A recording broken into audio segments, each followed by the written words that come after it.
na Kristen upang ipaligpit si Snow White kay Samson. Nanaig ang damdaming makatao kaya sa halip na kamatayan para kay Snow White, kaligtasan at kabayanihan ang ipinamalas ni Samson. Ipinagtapat ni Samson kay Snow White na utos ng reyna na paslamin siya. Ngunit hindi maating ng una na gawin, kaya sa halip, nakiusap siyang tumakas na lamang at huwag nang bumalik pa sa kastilyo.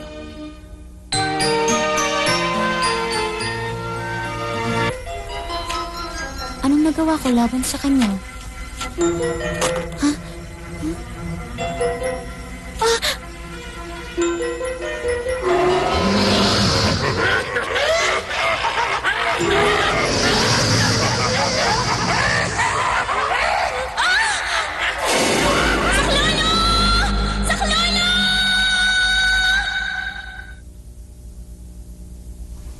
Eto.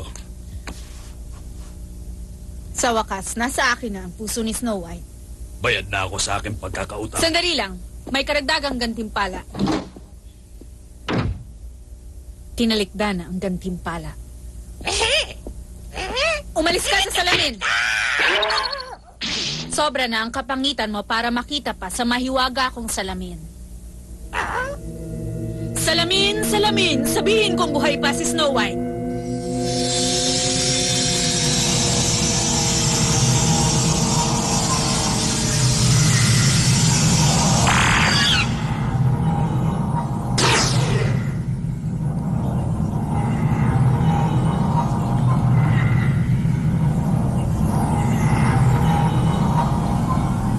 Salamin, salamin! Sabihin sa akin kung buhay pa si Snow White. Hindi na makita, hindi na maaninag ang kagandahan ng munting dilag. Kung ganon, naglaho na si Snow White. Maraming salamat. Salamin, salamin! Sabihin kung sino ang may kagandahang angkin. Walang iba kundi kayo, mahal na reyna.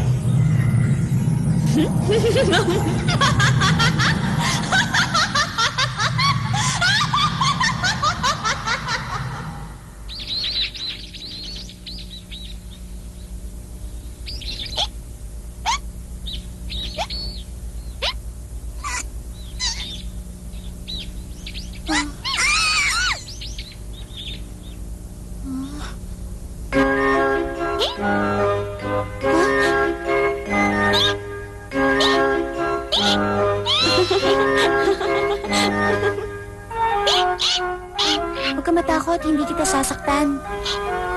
Halika rito. Sige na, gusto ko lang naman makipagkaibigan sa inyo. Ha? Kailangan masanin ko ng puok na ito.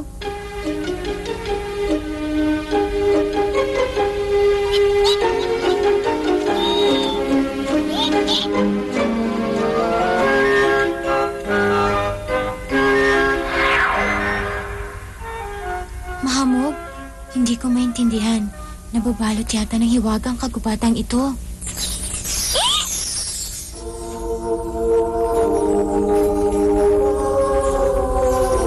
Bakit maraming kumikislap?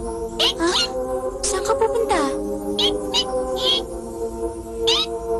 Huwag mo akong iiwan dito. Hintayin mo ako. Sandali lang. Hintay. Nasaan ako? Nasaan ako? Ha?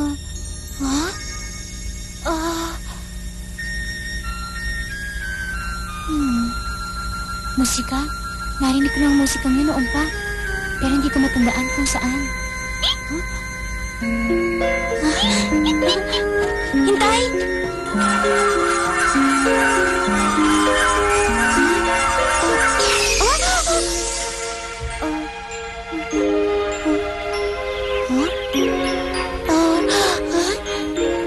Napakagandang kapaligiran.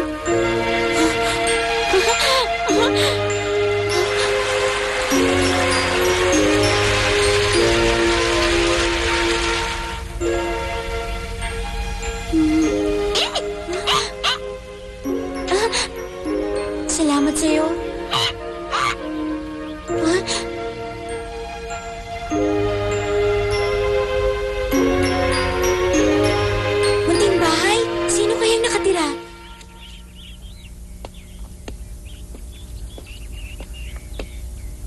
Tao po, magandang gabi po.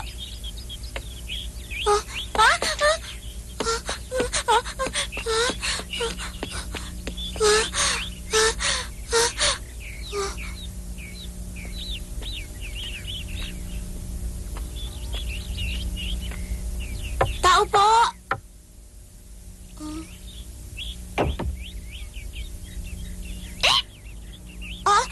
Bumalik ka rito.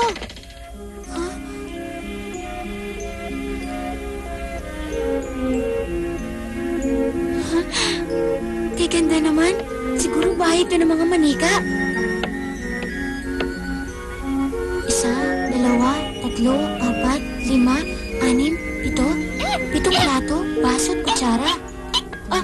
Huwag mong...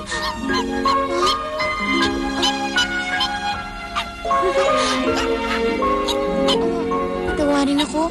Nilinisin ko na lamang ang mga kwarto. Patawad uli, magpupunas ako ng mga bintana.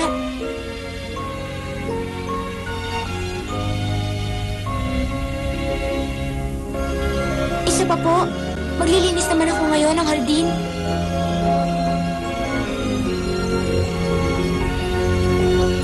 Naubos ko. Maraming salamat.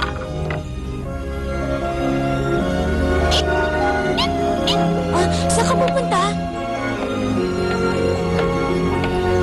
Itong maliliit na kama?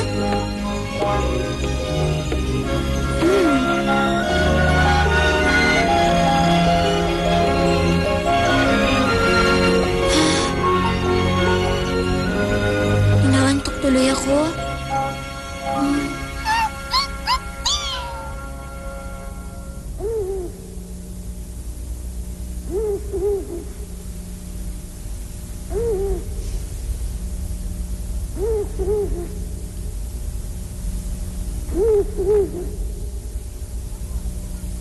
Bukas ang pinto. Naku, may pumasok sa ating Monte Palacio. Napasok tayo ng mga mandarang buhong. Atin nang hanapin. Saka natin haplitin. May tao sa ating kwarto. Baka siya na ang mandarang buhong. Pag-akyat ng aking mga paa, tiyak magsisisi siya. Magsindi ng kandila.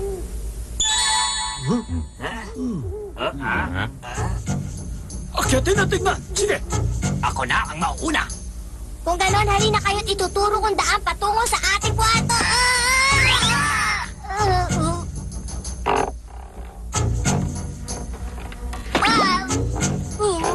Lagi akong kawawa.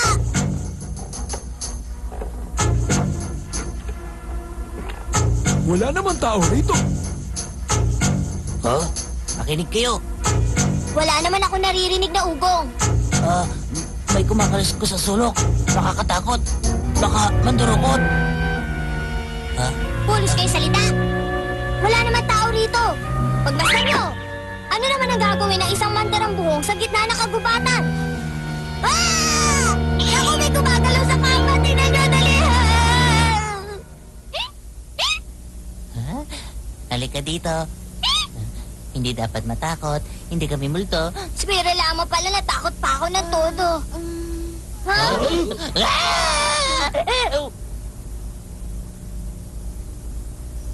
May lamang lupa. Nagtatago sa kama. Ako nang bala.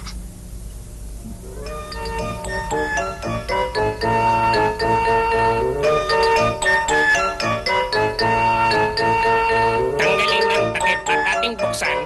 Sandali lang, Gourmet. Umiinom ka na naman ng gamit.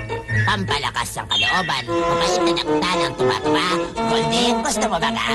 Sa'yo na naman. Sige na. Kumilos na.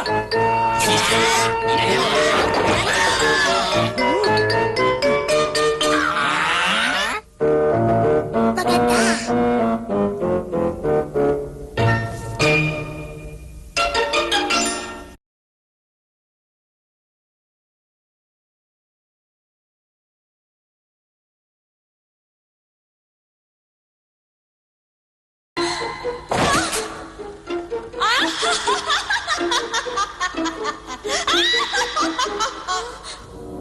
Richard! Richard!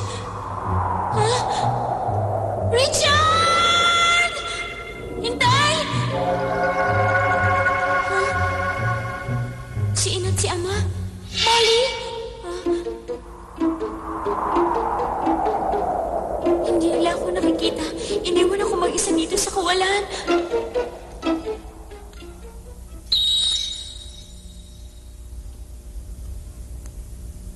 Pumapatak ang kanyang luha. Baka binabangungot ang magandang dalakita. Ano pang hinihintay? Itapon sa bintana. Huwag ka nga ganyan, Goldie. Bossing, anong gagawin? Sa mesang kainan, doon natin pag-usapan. Naglaho ang ating tinapay. Malamang ang dalagita ang siyang kumain. Di hamak ang kanyang katakawan. Isa siyang babaeng masarong. Pero, bilang ganti, iniwan naman niya ang 3 prutas. Mabait kung ganon. May nababasa ka ba, Kamomil? Meron, bossing. Ang natutulog sa ating kama ay lahi ng mga tao. Tao? Neneng ang tawag nila sa batang babae at totoy naman kapag lalaki. Sa katunayan, mas malalakas ang lalaki sa babae. Mabait at tahimik ang katangian nila. Matulungin at mapagkawang gawa, madaling maantig ang damdamin, malambot ang buhok, malasutla ang kutis, mamula-mula ang mukha, at kadalasan amoy bulaklak ang halimuyak. Tama! Mahalimuyak nga ang bango ng bulaklak. Ano ang dapat natin gawin? Dapat palayasin sa ating bahay. Bakit hindi natin itayo magising? Hindi ako papayag. Ang kagubatang ito ay para sa atin. Walang puwang para sa lahi ng mga tao. Di mo ba nakita ang kanyang pagtangis? Kaawa-awa naman siya. Ito na lamang ang maaari niya maging tahanan. Musmus ka pa at walang buwang. Mas madaldal ka pa sa matatanda. Hindi na ako bata! Tahan! Pero mabait naman sa kanya, Speak. Mabait siya kung ganon. Ikaw, Woody. Istorbo sa trabaho. Pagbotohan natin. Itaas ang kamay kung sino may gustong dumito ang babae. Ako! 3 sa 3. Paano kayo, bossing? Kakambi ka namin, diba? Pag-iisipan ko muna ito magdamag. Oo, lagi naman kayong ganyan. Wala kang galak. Bakit ganyan ka magsalita kay Bosse? Tumigil kayo. Sila na nga.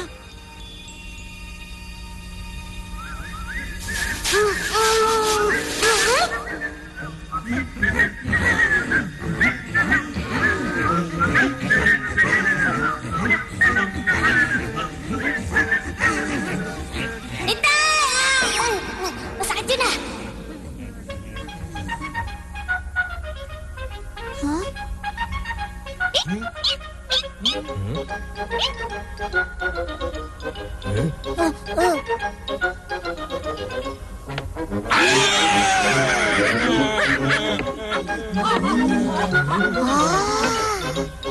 Napakaganda niya. Tatawarin ako sa aking pagpasok. Malasat lang kutis at labing mapupula. Ang pangalan ko si Snow White. Nakatira ako sa kastilyo, isang kaharian sa bundok Amihan. Dating nakatira? Ibig sabihin hindi ka na doon nakatira ngayon? Ang ibig sabihin, wala ka nang tirahan at wala ka nang pupuntahan. Kaya ngayon... Wala na akong tahanan. Alam ko na, naglayas ka sa bahay nyo. Tama ang iniisip ko. Malamang pinagmamalupitan ka nga ng iyong ina. Tama, malupit nga ang iyong ina. Ay, sandali lang, Johnny. Malalim-lalim na rin ang gabi. Bukas na lang pag-usapan.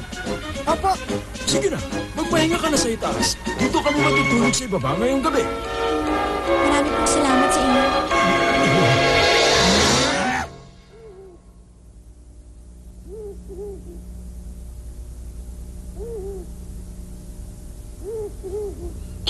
Bakit, Pig?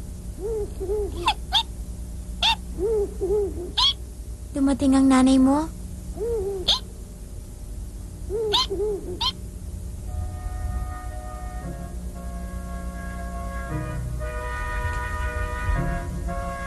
Mahal na ina! Nakakita po ako ng mga duwende sa kakahuyan? Siya nga, Snow White.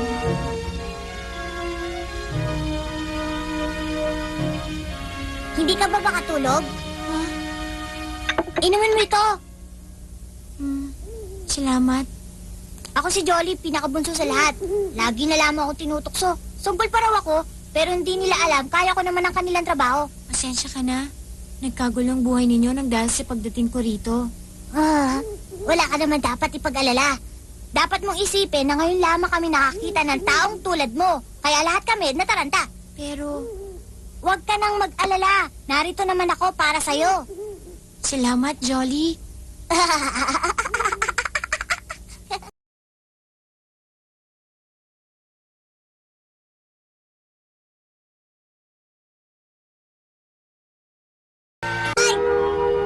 Maraming salamat, Jolly.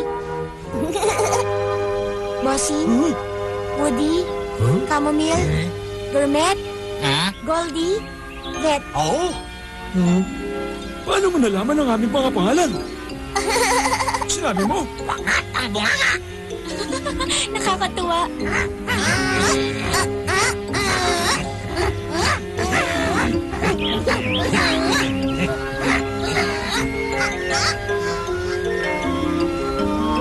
Trabaho na, tulad na ipinangako ko.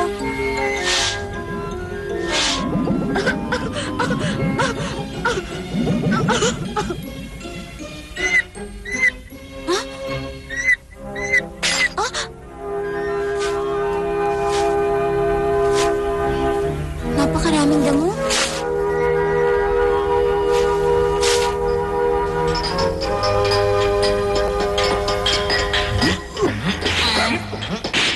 Pupunta dyan. Bossing, Saan ka pupunta? gusto kong pumunta sa Bossing. Gusto mo umuwi at puntahan si Snow White, hindi ba? Apo, gusto ko po umuwi dahil may nakalimutan po ako sa bahay. May nakalimutan din ako. Sabay na ako. May nakalimutan din ako.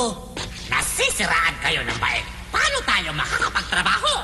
Pero, Sige na, sige na. Nag-aalala rin naman ako sa kanya. maraming salamat, Bossing. Maraming salamat, bossing. Umuwi na rin tayo.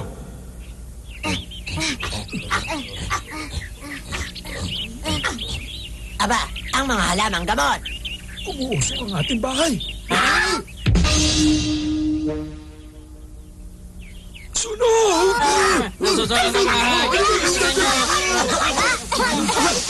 Ano makakain? Aba, anong ginagawa mo sa aming kusina? Puno ng alikabok ang buong bahay. Nabasag ang salamin ng bintana. Binunot ang mga halamang gamot. Nagkalat ang mga gamit sa kusina at napakagulo. Noon pa man, ayaw kong naririto siya. Hindi naman niya sinasadya. Nagkakamali rin ako. Patawarin na siya tulad ng pagpapatawad sa akin. Ako na ang bahala, Jolly. Patawarin niyo ako sa aking nagawa. Snow White! Paalam na sa inyong lahat. Makakabuting bumalik ka na sa inyong kastilyo. Hindi na ako maaaring bumalik sa aming kastilyo.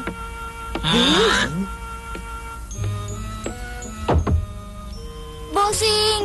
Pero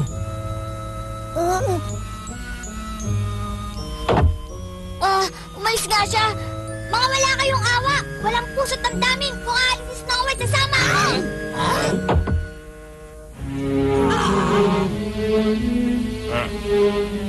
Kawawa naman si Snow White. Wala nang natitirang pagkain. Kawawa. Kawawa naman pala ang prinsesa. Itatanim ko ito. Bilang alaala ng pagtira niya rito. anong masasabi nyo? Kung gano'n dito na siya titira. Dito na rin siya titira. Tama? Ano, buklang pala ang lamang lupa. Tayo na, sundan natin si Jolly. Dali!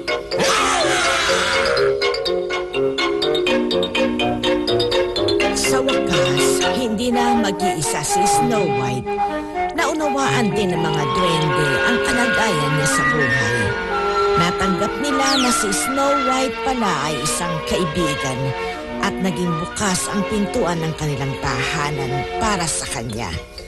Si Snow White at ang 7 duwende, sina Jolly, Bossing, Woody, Chamomile, Gourmet, Goldie at Vet.